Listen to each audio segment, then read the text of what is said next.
Were you nervous or were you just like, okay, here we go? Love scenes don't make me nervous. I think I slipped a little nip out too. Whoop, whoop.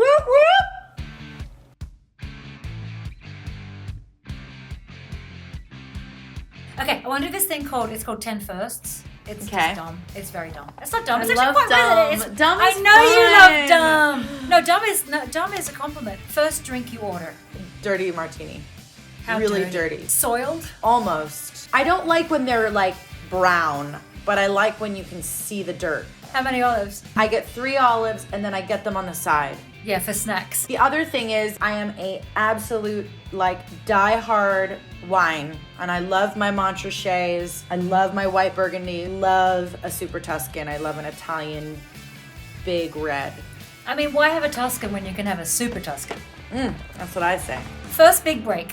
The first job I ever got was in a part. Kurt couldn't find the girl who was supposed to play the president's daughter in Escape from LA with John Carpenter. I was like getting ready for school, and Kurt was downstairs. He's looking at all these pictures and he's like, "This is crazy." And I was like, "Pa, can I audition?" And he was like, "No."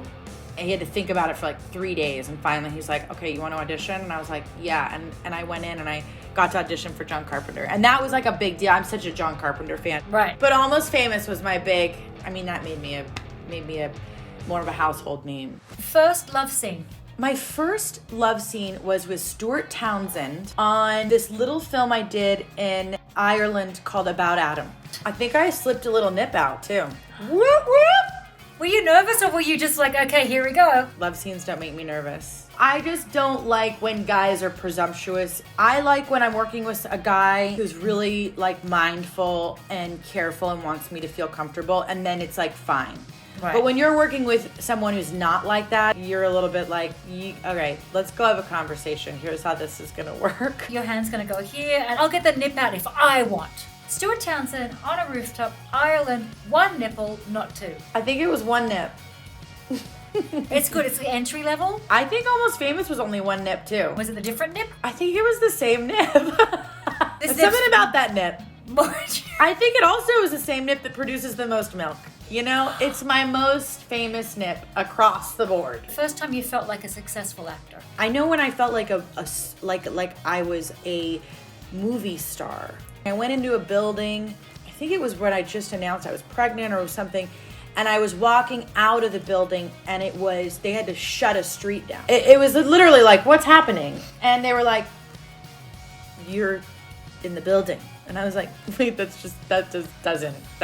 of that makes any sense. I don't understand why anything would deserve that. Unless it's like His Holiness.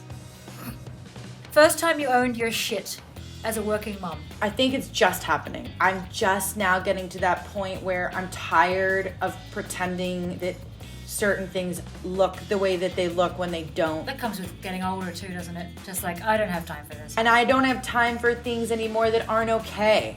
Because I've worked too hard to just not be truthful and own my shit. First InStyle magazine cover, mood. The first one was me and my mom, but then was it the nude one? I was like this. It was very controversial, darling. Walmart wouldn't even carry it. See, and if only they knew that 1 nip was just desperate to get out the whole time.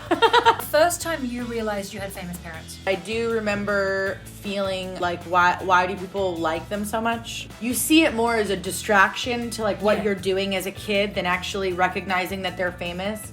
It was when they were starting to show us the movies. It must have been like 8, where it was like, oh, they're cool. And it wasn't even just like, oh, they're famous. It was like, this guy is really cool. And she's really hilarious. Like, my mom's outfit, stonewashed jeans, razorback tank top, suspenders, and she loves a fanny pack. She just loved, that was what she did everywhere we went. First and most recent fashion splurge or purchase. My first splurge ever was when Tom Ford was at Gucci, and I just started making money. It was the velvet suit era. And I went in there and I saw a blue one, and that was like, I have to have this blue suit. First thing you do or eat if you're stressed out. I really don't like stress eating. I like happy eating. It would be French fries. And my kids love them, and I see them almost every other day. It stresses me out watching everyone eat French fries all the time. It's an exquisite torment. First thing you'll do when this goddamn pandemic is over. Tell Danny that I'm gonna go party for like a good week in New York. I wanna go to restaurants. I wanna see my friends in a bar. I wanna just sit down and talk to my friends. I'm gonna get on an airplane and like kiss the flight attendants and just be like, I love you guys! Yeah, just climb on them. So Kate Hudson, you're aces. What? You're aces. I love you. Thank you for doing the cover, which is out in a minute. Thank you for having me on your cover. Oh, hang on. Do one thing for me. You know what I'm going to ask? Oh, no, you can't. I hate when you ask me to do this. I call you Cover Gold. Come on. No, only you can call me Cover Gold. I can't be like, darling, what happened once I was Cover Gold. No, I'm Cover Pewter. Come on, Cover Gold. Cover Gold. Thank you so much for watching 10 Firsts. I hope you liked it. If you did, click the subscribe button, this is me clicking, below, or like, or anything to validate me personally. And stick around for next week when we'll get more juicy